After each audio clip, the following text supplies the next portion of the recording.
Algonquin College Speaker Series continued with Roy, an author of Cold War, a depiction of the 1972 Summit Series between Canada and the Russian hockey stars.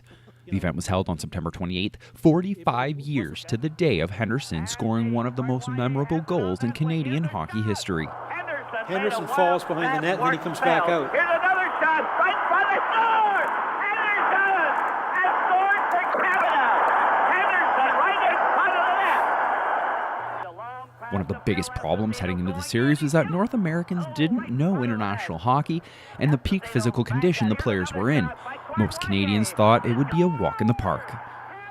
Virtually every hockey writer and expert who was asked or who wrote a column about it said Canada will sweep all 8 games, or maybe the Russians will take one and tie one at the best. So the Canadian players in the dressing room after the first period are saying to each other, we're in trouble. These Soviets are in really good shape. We're not.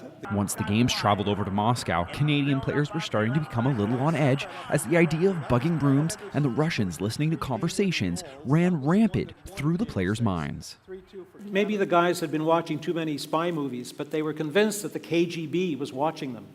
Cashman was there with his wife, and he was healing up at this point, and he became convinced that the mirror concealed a listening device. So he tore it off the wall and carried it to the window and threw it down onto the sidewalk.